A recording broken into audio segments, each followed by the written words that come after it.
Buen día. En esta ocasión con un tema importantísimo, muy relacionado con la seguridad social, para lo cual tenemos a nuestro experto Javier Juárez, el tema de la incorporación obligatoria en esta ocasión de los trabajadores o las trabajadoras domésticas al régimen obligatorio de seguridad social. Estimado Javier, ¿cómo estás? Hola, buenas tardes, Rolando. Muchas gracias por la invitación. Hombre, al contrario, gracias por acompañarnos. ¿De qué va este programa? ¿Cómo, o sea, no se tenían que afiliar a las trabajadoras del hogar, ahora se tienen que hacer? ¿Qué es lo que está cambiando? ¿Qué hay con este tema?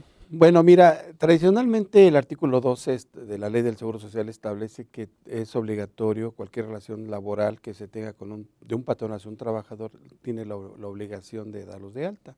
Sin embargo, se excluye en este tema a los trabajadores domésticos, cualquier trabajador doméstico, no necesariamente tiene que ser hombre, es mujer, cualquier tipo de trabajo que se hace en el hogar. El artículo 13 de la Ley del Seguro Social establecía en la fracción segunda que podrá incorporar el patrón al trabajador. O sea, lo dejaba a decisión del sí, patrón. Sí, y a la incorporación al régimen obligatorio. Con sus asegúnes esta incorporación tiene unos asegúnes porque si bien es cierto puede cotizar de 1 a 25 veces el salario mínimo del trabajador doméstico, tiene ciertas limitaciones en cuanto a la prestación de servicios. O sea, hoy en día ya se pueden afiliar o se deben de afiliar. No, todavía no. Es voluntario. Es voluntario. Todavía sigue siendo podrá incorporarse. Ahorita están haciendo ya una reforma, hay un acuerdo del Consejo Técnico, se reunió el Consejo Técnico para poder establecer este tipo de situaciones. Pero hoy todavía está vigente lo que establece la ley, el artículo 13 y el reglamento, donde se dan cierto tipo de limitaciones a esta incorporación. ¿Es régimen voluntario? Es régimen voluntario, pero es al régimen obligatorio, pero tiene ciertos asegúnes. Por ejemplo, tiene servicio médico, hospitalario, obstetricio, de maternidad, todo eso. Sin embargo, no le pueden dar subsidio por incapacidad. Prestaciones en especie, pero no en dinero. No en dinero, exactamente. Y se pretende que se incluya totalmente, o sea, que tenga seguridad social como cualquier trabajador, que me parece debería de ser, ¿no? Así es, sí, también tiene riesgo de trabajo, pero también no tiene un subsidio por incapacidad. De un subsidio por cuando se tuvo un accidente, tampoco tiene el subsidio. No tiene las prestaciones en dinero. Como un seguro facultativo, es el que tiene. Ahorita, ¿por qué la diferencia? Al final del día son trabajadores, o sea, ¿por qué hacer una diferencia? ¿Y qué es lo que detona que se cambie? O sea, que ahora pongamos la mirada en los trabajadores o trabajadoras domésticas. Bueno, el punto está en que, imagínate, ahorita en el régimen obligatorio se tiene contemplado alrededor de 1 millón de patrones, personas físicas y morales. Yo creo que el tema es que tal vez el Seguro Social no podía tener a tantos patrones. Imagínate un trabajador. Administrativamente. Un trabajador X, y tiene a su cargo, contrata a un trabajador doméstico. Imagínate las obligaciones que tendría el trabajador que contrata y que es patrón de un trabajador doméstico. Tendría todas las obligaciones de enterar, retener, y todo ese tipo de impuestos y todo el tema, y llevar incidencias. Exactamente, entonces se volvería, imagínate, si hay 1 millón de patrones, se volverían, no sé cuántos trabajadores domésticos haya en la República, imagínate el incremento de patrones que hubiera y el control de esos trabajadores.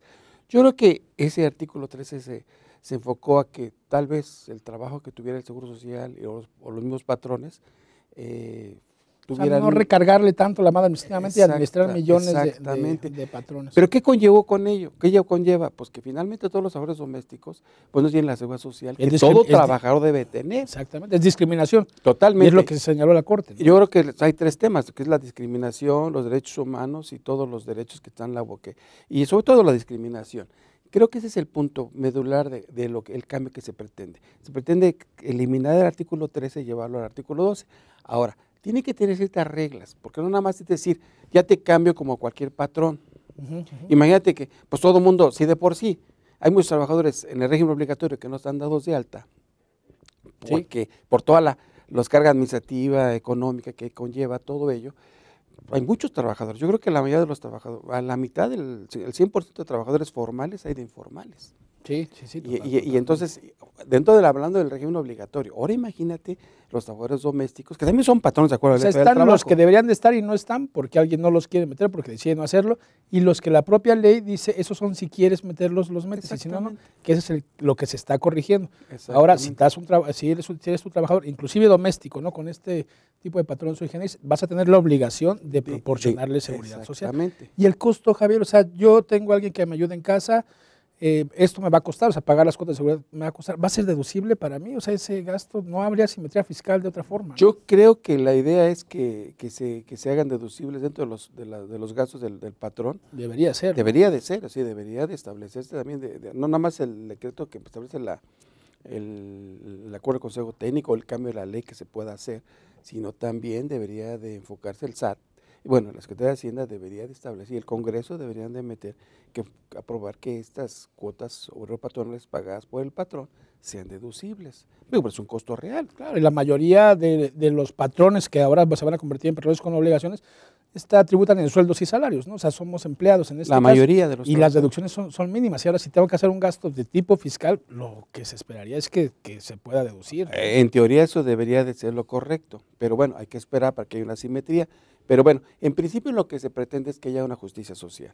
O sea, en principio que haya los derechos humanos se respeten de los trabajadores domésticos, que tradicionalmente han venido siendo muy no han sido correctamente manejados. Pues lo detona el caso de la señora que trabajó 20 y tantos años en una misma casa y al final pues la despiden y no tiene forma de vivir y tampoco de prestar el mismo trabajo, ¿no? Lo lleva a la corte y sale ese resultado raro, además. Sí, qué bueno, pero finalmente, ¿sabes qué? Sí, pero sigue siendo injusto porque te van a dar beneficios de hace 5 años para atrás. Pero todos los años que trabajó para coger su pensión, o sea, con ese sistema se cotiza ante el retiro y se sentía vejez. Si es ley 73, bueno, podía conseguir una pensión. Si es ley 97, tendría que trabajar 25 años para poder incorporarse a tener una pensión. Aspirar a la mínima. Aspirar a la mínima, sí, 1.150 semanas. Con la ley 97 tendría que aspirar a 1.250 semanas para poder obtener una pensión. Si es ley 73, 500 semanas. Que suena poco, pero es mucho más de lo que hoy tienen, que es nada. Totalmente. Porque ¿qué hace una persona, trabajadora doméstica, ¿no? Porque habría que ser cuidadosos en que se defina el término, ¿no? Y se acote quién es trabajador doméstico y quién no es trabajador doméstico. La autoridad tendrá que dar esa definición. O sea, un jardinero, por ejemplo. Es un trabajador doméstico, sí, porque trabaja dentro de un ámbito de tu casa, un chofer. O sea, hay que definir bien todo esto y que son trabajadores domésticos. No es tan sencillo, ¿no? No es tan. Bueno, será cuestión de analizarlo, pero yo creo que la definición, bueno, sí es un poco complicada, pero déjame decirte algo. El hecho de que yo me refiero mucho a las pensiones, ¿no? Sí. Que ahorita la Corte puede decir, ok, condena al patrón a que pague, pero nada más tiene 5 años, si acaso 10. Y sobre todo, algo que no pasamos por alto, no nada más es la parte económica, obviamente, que tiene una pensión mínima garantizada si es que no cotizó con un salario más alto o con lo que está afuera acumulado, sino también la atención médica. Ya ves que a más edad, obviamente vamos a requerir más asistencia médica. Entonces empieza pues los achaques, empiezan todos los tipos de situaciones y creo que pues algo que es muy loable para este tipo de cambio es que el trabajador doméstico va a tener un servicio médico, una atención médica que, pues imagínate, ¿no? Cuando alguien se enferma, ¿cuánto cuesta la atención con un doctor particular, las medicinas? Creo que ese es el punto importante, ¿no? Justo es una clase vulnerable que con una enfermedad crónica casi siempre los lleva a pobreza extrema, ¿no? Totalmente los lleva a pobreza. Ellos y a la familia. O sea, a la familia, porque finalmente no tienen la atención médica, no tienen para las medicinas, y la seguridad social eso establece. Yo creo que esto es un derecho humano de que todos tenemos la obligación de tener esa seguridad social, todos. Pero desgraciadamente, pues no todos tenemos la conciencia como patrones ni como trabajadores, porque generalmente nos vamos a la informalidad, donde todos tenemos que, por un peso más, soslayamos la seguridad social. Y creo que integralmente todos deben tener esa conciencia de que la seguridad social es importantísima en todos los niveles, porque protegemos a nuestros hijos, protegemos a nuestros ascendentes, a nuestra esposa o esposo. Es decir, el tema de salud no debería de ser, o sea, no debería ser algo que te preocupara, y menos si tienes un trabajo, ¿no? Exactamente. Y hace por muchos años este tema ha sido soslayado. Pues entonces, buen cambio, ¿no, Javier? ¿Lo ves bien? Yo lo veo muy bien, me gusta, creo que va a ser una justicia El problema es que pues, tal vez estamos un poco tarde, pero nunca es tarde. Nunca es tarde para... Pero hay mucha gente ahorita que ha trabajado tantos años con el servicio doméstico y no tiene ese servicio. Había que reconsiderar esto, no sé qué podemos hacer para... Algo se va a tener que hacer, no se puede quedar la gente así, ¿no? Sí, para la que...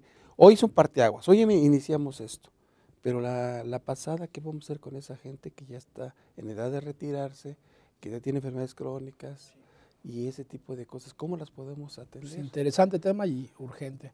Pues, mi estimado Javier, muchas gracias por tus comentarios sobre esta utilidad. Esperamos vernos pronto por acá. Ándale, mucho Todo esté gusto bien. por invitar, muchas gracias por invitar y muchas No, al gracias por este contrario. tema. Hasta luego. Hasta luego. Buenos días. Hasta luego.